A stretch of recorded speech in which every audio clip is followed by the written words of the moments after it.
तो हमारे पास पहले दिमाग ये रखना है कि हमारे पास पहला अटेम्प्ट होगा, सेकंड वाला अटेम्प्ट होगा, थर्ड होगा, फोर्थ होगा, चाहे कितने भी अटेम्प्ट हो, हमारे अभी के लिए हम फोकस कर रहे हैं किसके ऊपर, ओनली फर्स्ट वाले अटेम्प्ट के ऊपर। बिकॉज दिमाग के अंदर, माइंड में, back of the mind option मत रखना कि मेरे पास सेकंड ऑप्शन भी है, मेरे पास थर्ड भी है, मेरे पास फोर्थ भी है, इसमें नहीं तो उसमें कर लूंगा, इसमें नहीं तो उसमें कर लूंगा। नहीं, ऐसा सोचेंगे तो शायद हम किसी अटेम्प्ट के अंदर कुछ अच्छा कर ही नहीं पाएंगे। कहने का मतलब ये है कि हमको फोकस पूरा फर्स्ट वाले अटेम्प्ट के ऊपर रखना है, और एक बार के लिए माइंड में रखना है कि बाकी जो अटेम्प्ट है वो सब कैंसिल हो गए। एक फर्स्ट एंड लास्ट अटेम्प्ट कौन सा, नंबर वन अटेम्प्ट, जो कब है, अप्रैल के अंदर होने जा रहा है, अप्रोक्सीमेटली डेट है। तो भैया बात ऐसी है कि क्या किया जाए, स्ट्रेटेजी के बारे में बात करते हैं कि आपके बहुत सारे पहले कमेंट आ रहे थे वह कैसे पढ़ें, क्या चीजें हैं जो ध्यान रखनी है, क्या पैटर्न इस बार सेम रहेगा। मोस्टली चांस है कि पैटर्न इस बार चेंज होने का कह रहे हैं, कह सकता है इस बार ड्राइंग भी इंक्लूड हो जाए, इस बार क्या पैटर्न रहने वाला होता है, और अगर पहले वाला पैटर्न हो तो क्या एक स्ट्रेटेजी हो, शुरुआत कैसे करनी, क्या चीजें हैं, तो वो सब चीजें बारे में डिस्कस करने वाले हैं।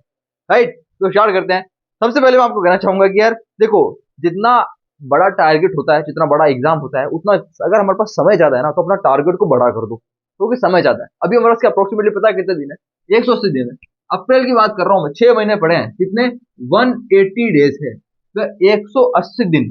अब 180 दिन को अगर आप देखो, एक ऑल इंडिया रैंक वन जो होता है ना हर साल टॉपर, वो शायद 100 दिन के अंदर अंदर नाटक को क्रैक करता है। ये देखा गया एवरेज कितना, आपको 100 दिन चाहिए, कितने, 100 डेज चाहिए नाटक इस एग्जाम को क्रैक करने के लिए, और शायद रिकॉर्ड तोड़ने के लिए। नाटक एग्जाम को जो मार्क्स होता है, कितने मार्क्स का होता है, 200 मार्क्स का होता है। अब तक का रिकॉर्ड है, कोई 200 के अंदर से 190 प्लस लेकर आ ही नहीं पाया है आज तक, रिकॉर्ड है अब तक का, जब से नाटक का पैटर्न चेंज हुआ है, नया पैटर्न आने के बाद कोई नहीं लेकर आ पाया है। 3 साल हो गए नए पैटर्न को, कोई नहीं लेकर आ पाया है 190 प्लस। आप में से चाहता हूँ यार, पहला वो स्टूडेंट निकले जो ये वीडियो देख रहे हैं आज, वो इस रिकॉर्ड को तोड़ेगा। हो सकता है मे बी आपके पास इतना समय है कि आप चाहो तो इस 200 मार्क्स को भी अचीव कर सकते हो, इतना भी समय है। रियली कह रहा हूँ, रियल ट्रुथ, ट्रुथ बिल्कुल सच है, बिल्कुल सत्य है, सबके लिए सत्य है।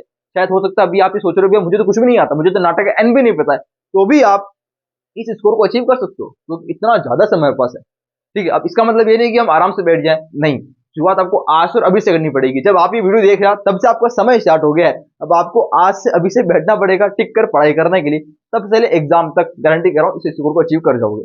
अब देखते हुए इसके अंदर कौन कौन सेक्शन आते हैं और कितने घंटे को पढ़ाई करना है। 180 दिन है, मैं आपके लिए क्या कर रहा हूँ, दिन के 2 घंटे मांग रहा हूँ बस अभी, दिवाली तक कितना, दिवाली का अप्रोक्सीमेटली जब वीडियो बना रहा हूँ, दिवाली तक अप्रोक्सीमेटली 30 दिन बाकी है। आपको 30 डेज तक क्या करने में, आपको मांग रहा हूँ दिन के 2 आवर्स, आपको दिन के 2 घंटे मांग रहा हूँ। दिवाली के बाद आपको मांगूंगा पर डे के कितने, 3 आवर्स, और जनवरी फरवरी के बाद मांगूंगा आपको कितने, 4 आवर्स पर डे के। अगर आपने ये ट्रेंड फॉलो कर लिया, 2 घंटे अभी के लिए 30 दिन तक, आने वाले नेक्स्ट 30 से 50 दिन तक आपको क्या है, 3 घंटे, उसके बाद आपको क्या, 4 से 5 घंटे, अगर ये ट्रेंड फॉलो कर लिया, गारंटी कह रहा हूँ इस स्कोर को अचीव करने से कोई रोक नहीं सकता।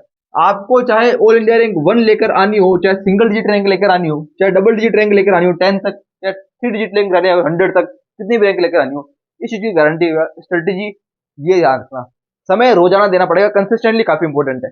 अब कौन कौन सेक्शन है हमको पहले क्या देना है, ध्यान देना, वो समझते देखो। आपको करना क्या है, पहले प्रीवियस ईयर क्वेश्चन के ऊपर जाना है, और प्रीवियस ईयर क्वेश्चन के ऊपर जाओगे तो कुछ कुछ ऐसे सेक्शंस आपको मिलेंगे जो आपको पहले पढ़ाई करना जरूरी है। फॉर एग्जांपल मैं कहता हूं आपको पहले मिलेगा क्या, प्रिंसिपल ऑफ डिजाइन। हो सकता है जिसने प्रीवियस ईयर क्वेश्चन देखा उसको पता होगा, प्रिंसिपल ऑफ डिजाइन एक ऐसा टॉपिक है जो कि थोड़ा हार्ड रहता है नाटक के अंदर, राइट। तो ट्राई करना प्रिंसिपल ऑफ डिजाइन के क्वेश्चन की प्रैक्टिस करते रहो, राइट। इसके बाद क्या आएगा हमारे पास, मैथ्स एंड क्या आएगा, फिजिक्स। मैथ्स एंड फिजिक्स में एक ऐसा टॉपिक है जिसके अंदर क्या करना है, आपको थोड़ा सा ध्यान ही रखना पड़ेगा कि मैथ्स और फिजिक्स के अंदर नाटक है, 9th और 10th क्लास की मैथ्स फिजिक्स पूछता है। 9th क्लास 10th क्लास की जो बेसिक होती है मैथ्स एंड फिजिक्स, वो नाटक पूछता है। इसके अंदर आपको क्या आएगा, फॉर एग्जाम्पल अगर मैं थोड़ा अंदर के टॉपिक की बताऊं, मैथ्स एंड फिजिक्स में क्या आता है, मैंने बात करी मैथ्स के अंदर आपका आता है बेसिक, क्या आता है, ज्योमेट्री। तो भैया बेसिक ज्योमेट्री जो है, इन टॉपिक्स को पहले आप कवर करेंगे, अपन डिटेल में बात करेंगे भाई सिलेबस के बारे में, क्या सिलेबस है, डिटेल में आपको हर एक टॉपिक बताऊंगा, हर एक टॉपिक लिख के बताऊंगा सिलेबस के अंदर, ये टॉपिक इंक्लूड होता है नाटक के अंदर या फिर जेई के अंदर। अभी अपन मोटा मोटा आइडिया ले रहे हैं कि हमको क्या एक टॉपिक का मोटा मोटा फ्रेम है और हमको किस टॉपिक को पहले प्रायोरिटी देनी है। कहने का मतलब ये होता क्या है, देखो एग्जाम में दो चीज होती है, या तो एग्जाम क्या है डिफिकल्ट हो, या फिर क्या है इजी हो, या फिर मैं कह सकता हूँ कि कुछ टॉपिक डिफिकल्ट होते हैं हमारे लिए, या फिर कुछ टॉपिक हमारे लिए इजी होते हैं। मुझे तो ये बहुत अच्छे लगते हैं, मेरे लिए इजी है, हो सकता है मेरे लिए ये बहुत डिफिकल्ट है। हमेशा याद रखना कि आपको रैंक चाहिए ना, तो आपकी रैंक डिसाइड करता है डिफिकल्ट वाले फैक्टर, कभी इजी फैक्टर कोई आपको रैंक डिसाइड नहीं करते। इजी वाले जो होते हैं ना, वो आपको नंबर दे देंगे और वो नंबर सब लेकर आ जाएंगे, पर लेकिन आपको सबसे अलग दिखना है ना, सबसे आगे निकलना है, तो आपको डिफिकल्ट वाले सेक्शन को पहले पकड़ना पड़ेगा और उसको पकड़कर पूरा करना पड़ेगा, तब जाकर वो आपके लिए इजी बन जाएगा समय के साथ साथ। तो चीजों को क्या समय देना पड़ेगा, कहने का मतलब है। अब डिफिकल्ट सेक्शन के अंदर कौन सा स्टूडेंट्स को लगता है, वो मैं बात कर रहा हूँ कौन सा, principle of design, maths and physics. Maths के अंदर क्या करना है आपको, 9 10 के अंदर बेसिक ज्योमेट्री याद रखनी है। पहले ज्योमेट्री के अंदर फॉर एग्जाम्पल मैंने बोला क्या, ट्राइंगल हो गया, सर्कल वगैरह हो गया, ये जो भी टॉपिक्स है, जितने भी चीजें हैं, ट्राइंगल सर्कल की प्रॉपर्टीज के ऊपर, इनके एरिया के ऊपर, इनका सर्क्यूफरेंस क्या होता है, एरिया क्या होता है, इनके अलग अलग तरह के combination of 2D figure, combination of 3D figures के अंदर एरियाज वाले क्वेश्चन होते हैं। अपन देखेंगे आगे, डिस्कस करेंगे समय के साथ साथ कैसे कैसे क्वेश्चन बनते, सब कुछ चीजें हैं। ये सब कुछ क्या है इसमें नोट होता है। जब आप प्रीवियस क्वेश्चन देखोगे ना पीवाईक्यूज, तो आपको पता चलेगा कि किस तरह के क्वेश्चन यहाँ पर आ रहे हैं। तो आपको क्या करना है कि पहले आप इन सेक्शंस को पूरा करो, बिकॉज इनका वेटेज, इनका हार्ड जो लेवल रहता है ना एग्जाम में, वो थोड़ा क्या हाई रहता है, ज्यादा रहता है, राइट। इसके बाद हम देखें तो यहाँ पर क्या कुछ कुछ 11 12 के टॉपिक्स भी आजकल नाटा पूछ रहे हैं। फॉर एग्जाम्पल मैंने बात करी क्या, एपी जीपी, ये कुछ कुछ क्वेश्चन पूछ रहा है 11 12 के एपी जीपी, राइट। मैंने बोला क्या, प्रोबेबिलिटी वाला क्वेश्चन आते हैं। नेक्स्ट बात करूंगा हाइट एंड डिस्टेंस, ये क्वेश्चन आते हैं। ज्यादा 12 के अंदर नहीं जा रहा है, कुछ 11 के टॉपिक्स यहाँ पर इंक्लूड हो जाते हैं, राइट। बाकी 9 10 की बेसिक तो पूरी आई रही है। ये तो कुछ मैथ्स था। मैं फिजिक्स के बारे में बात कर लें, फिजिक्स में क्या आता है एग्जाम्पल मोटा मोटा अगर बात करते हैं तो फिजिक्स के अंदर आता है आपके क्या बेसिक टर्म्स। मैं कहूंगा कि आपको क्लास 9 से लेकर क्लास 12 के अंदर जितने भी आपने अब तक फिजिक्स पढ़ी या फिर पढ़ रहे हो, अगर आप 12 के अंदर हो तो पढ़ रहे हो, जो भी फिजिक्स आप पढ़ रहे हो उसके अंदर ध्यान रखना, जो भी थ्योरेटिकल डेफिनेशन है, मतलब जो भी डेफिनेशन टर्म्स है, लीनियर मोमेंटम क्या होता है, एंगुलर मोमेंटम क्या होता है, टॉर्क क्या होता है, फोर्स क्या होता है, काइनेटिक एनर्जी क्या होता है, इसके फॉर्मूला क्या है, force equal to mass into acceleration, Newton की first law, third law, second law के क्या क्या फॉर्मूले हैं, केपलर्स लॉ क्या है, ग्रेविटेशनल फील्ड क्या है, इलेक्ट्रिक फील्ड क्या है, सब चीजें ए टू जेड जितनी भी थ्योरेटिकल पोर्शन अगर याद कर सके तो बेस्ट है। क्लास 9 के अंदर लोग जब फिजिक्स के अंदर पढ़ते थे ना, चांद तारे पढ़ते थे, स्टार्स के बारे में, मून के बारे में, स्टार क्यों चमकते हैं, वो सब क्या होता है आगे पीछे, वो सब अलग अलग चीजें हैं। उसकी जो डिस्टेंस कितनी होती है अर्थ और सन के बीच में, उसकी कितनी रेडियस है, वगैरह वगैरह बेसिक चीजें। ये चीजें क्या है नाटा आजकल इंक्लूड कर रहा है एग्जाम के अंदर। इसके अलावा ध्यान रखना, मैं हर चीज लिख नहीं पा रहा हूँ पर आपको बोल के बता रहा हूँ मैं, इसमें अलावा आता है कुछ कुछ न्यूमेरिकल्स भी आते हैं फिजिक्स के अंदर भी, कुछ कुछ न्यूमेरिकल्स भी यहाँ पर आते हैं।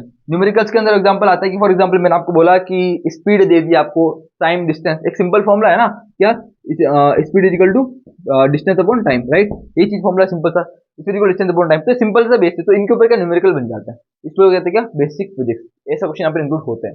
प्रिंसिपल ऑफ डिजाइन, कुल मिला के elements and principle of design, इसके ऊपर ऑलरेडी अपन वीडियो डाल चुके हैं। आने वाले समय के अंदर आपको डिटेल में और वीडियो देखने को मिलेगी प्रिंसिपल ऑफ डिजाइन के ऊपर भी। तो इसको कैसे प्रिपेयर करें, इसके ऊपर कुछ क्वेश्चन आते हैं, जो आप प्रीवियस क्वेश्चन उठाकर देखोगे तो आपको आइडिया लगेगा, राइट। इसके बाद हम चलते हैं कौन से कुछ कुछ ऐसे टॉपिक भी जो कि इजी होते हैं। फॉर एग्जांपल मैंने बोला इंग्लिश, इंग्लिश के जो अंदर जो आता है ना कंप्रेंशन वाले क्वेश्चन, वो भी यहाँ पर नाटा इंक्लूड करता है। तो इंग्लिश में आते हैं इंग्लिश कंप्रेंशन वाले क्वेश्चन, तो वो भी यहाँ पर क्वेश्चन आते हैं। इसके अंदर ज्यादा प्रैक्टिस की जरूरत नहीं है। मैं आपको कहूंगा कि अगर आप अभी ओनली आपको 2 घंटे मांगो दिन के, आप 2 घंटे के अंदर ये जो जितने भी हार्ड वाले टॉपिक्स है, principle of design, maths, physics, इनके ऊपर आप थोड़ा ज्यादा फोकस करें। इसके अलावा जब जेई वाली वीडियो के अंदर मैं बात की थी, जेई वाली वीडियो ऑलरेडी स्ट्रेटेजी वाली वीडियो अपलोड हो चुकी है, उसका लिंक मैं आपको नीचे डाल दूंगा डिस्क्रिप्शन के अंदर। उसके अंदर मैंने बात की थी कि जेई का जो एप्टीट्यूड वाला सेक्शन होता है, कौन सा जेई का एप्टीट्यूड वाला जो सेक्शन हमारे पास है, इसका जो सेक्शन है वो यहाँ पर सेम नाटक के अंदर भी रिपीट होता है। तो जेई का एप्टीट्यूड के अंदर जो टॉपिक्स थे वो सेम नाटक के अंदर भी आते हैं। तो ये पार्ट का कॉमन रहेगा, तो ये थोड़ा ज्यादा हार्ड नहीं था, इजी था, अपने डिस्कस किया था जेई वाली वीडियो के अंदर, राइट। ध्यान रखना ये टॉपिक आप रोजाना ना पढ़ो अभी तो दिक्कत वाली बात नहीं है। एक आता है क्या थ्योरी वाले टॉपिक्स, ध्यान रखना। अब नाटा क्या पूछा है, थ्योरेटिकल टॉपिक्स ही पूछता है। जितने भी थ्योरी वाले टॉपिक्स है, आर्किटेक्चरल थ्योरी, मतलब फॉर एग्जांपल इसके अंदर कलर थ्योरी आ गया, कलर थ्योरी क्या है, जितने भी फेमस बिल्डिंग है, फेमस मॉन्यूमेंट्स है, वो सब यहाँ पर इंक्लूड हो गए। जितने भी थ्योरेटिकल टॉपिक्स है यहाँ पर, चाहे टॉप आर्किटेक्ट्स हो गए, फेमस बिल्डिंग्स वगैरह हो गई, बिल्डिंग मटेरियल कंस्ट्रक्शन, जितने भी बिल्डिंग मटेरियल्स है उनकी सबकी इमेजेस हो गई, उनके बारे में पूरा थ्योरेटिकल डाटा, वो सब क्वेश्चन को आपको रोजाना पढ़ना है, क्योंकि थ्योरी पढ़ना बहुत ज्यादा जरूरी है। बिकॉज थ्योरी एक तरह का हमको रटनी पड़ेगी, थ्योरी में समझने ऐसा कुछ नहीं है, रटनी पड़ेगी, अलग अलग ट्रिक्स हो सकती है पर रटनी पड़ेगी थ्योरीज। तो थ्योरीज आपको क्या है रोजाना डेली थोड़ा काम करना है उसको, ठीक है। तो ये सब चीजें क्या है काफी ज्यादा इंपॉर्टेंट आपके लिए हो जाती है, राइट। इस चीज का काफी हमको ध्यान रखना है, ठीक है ना। ये चीजें काफी इंपॉर्टेंट है, राइट। इसके बाद कुछ और टाइप के क्वेश्चन यहाँ पे इंक्लूड होते हैं, आपने देखा होगा। यहाँ पर क्या एक क्वेश्चन आता है, इसको कहते हैं 45 सेकंड क्वेश्चन। एक इमेज आती है, जो कि 45 सेकंड के लिए आपकी स्क्रीन के ऊपर आती है। नाटा एग्जाम ऑनलाइन होता है, तो एक स्क्रीन पर आप 45 सेकंड के लिए इमेज आती है, उसका 45 सेकंड का इमेज को हमको ऑब्जर्व करनी पड़ती है। उसके बाद आपको क्वेश्चन पूछे जाते हैं, 2 क्वेश्चन उससे रिलेटेड, उसको कहते हैं 45 सेकंड क्वेश्चन। तो वो भी यहाँ पर एग्जाम में आते हैं। तो टाइप ऑफ क्वेश्चन बहुत सारे तरीके हो सकते हैं, यहाँ पर आने वाले समय में डिटेल में डिस्कस करेंगे वो कैसे क्या करें, पर लेकिन शुरुआत आपको यहाँ से करनी है, उसके बाद धीरे धीरे आपको आगे से आगे बढ़ते रहना है, ठीक है ना। बाकी नेक्स्ट बात कर रहा हूँ मैं, बात किसके बारे में, बुक्स के बारे में। और मैं आपको बता देता हूँ कि बुक्स के बारे में बात कर रहा हूँ मैं, बुक्स के बारे में ऑलरेडी अपन वीडियो में बात कर चुका हूँ, और बुक्स के लिए वीडियो मैंने आपको नीचे डाल रही है, डिस्क्रिप्शन के अंदर एक लिंक है, इसके अंदर मैंने बुक्स के बारे में डिटेल में बात कर रखी है, राइट। तो लिंक डिस्क्रिप्शन के अंदर आपको एक लिंक मिल जाएगा, जिसके अंदर ऑलरेडी अपन बुक्स के बारे में बात कर चुका हूँ। अगर आप नाटक एग्जाम की तैयारी कर रहे हो या फिर जेई की तैयारी कर रहे हो, तो आपको कौन कौन सी बुक्स पढ़नी चाहिए, क्या क्या ऑप्शन अवेलेबल है मार्केट के अंदर, तो बुक्स वाली वीडियो जरूर आप नीचे आकर चेक करना है, राइट। और कितने घंटे पढ़ना है मैं आपको ऑलरेडी बता चुका हूँ। आपके पास 180 दिन है, मैंने आपको डिवाइड कर दिया है 2 घंटे, 3 घंटे और 4 घंटे आने वाले समय के अंदर एटलीस्ट 2 घंटे रोजाना के देने ही देने, चाहे कुछ भी हो जाए, चाहे दुनिया इधर की उधर हो जाए, मुझे देने दे देने। क्योंकि मुझे क्या रैंक चाहिए, मुझे रैंक चाहिए, मुझे मार्क्स चाहिए, मुझे वो सिंगल डिजिट रैंक चाहिए, मुझे डबल डिजिट रैंक चाहिए, मुझे 100 रैंक चाहिए, मुझे 100 रैंक चाहिए, मुझे 10 चाहिए, मुझे ऑल इंडिया रैंक 1 चाहिए। तो ये काम को करना पड़ेगा डेली कंसिस्टेंसी के साथ। बाकी हमारे पास नेक्स्ट जो ऊपर कुछ पॉइंट्स है वो है कि प्रीवियस क्वेश्चन प्लस रिवीजन। जो भी आप चीजें पढ़ते हो ना उसके ध्यान रखना। आप जो थ्योरेटिकल वाली चीजें पढ़ रहे हो, मैंने बोला आपको क्या थ्योरेटिकल वाली चीजें पढ़नी। अब जो थ्योरेटिकल वाले आप टॉपिक पढ़ रहे हो, कुछ भी पढ़ रहे हो, उनका समय के साथ क्या है रिवीजन करते रहना। जब तक आप चीजों को रिवीजन नहीं मारोगे तो जो पढ़ रहे हो पीछे आगे का याद रखोगे, पीछे का भूलते जाओगे। तो टाइम से टाइम हफ्ते में एक बार रिवीजन मार लेना, संडे मंडे कभी भी निकाल कर एक बार एटलीस्ट मिनिमम रिवीजन मार लो चीजों का, ठीक है, ताकि आप चीजें बैक ऑफ द माइंड हमेशा रहे, पता रहे कि मुझे ये चीज मैंने पढ़ी थी।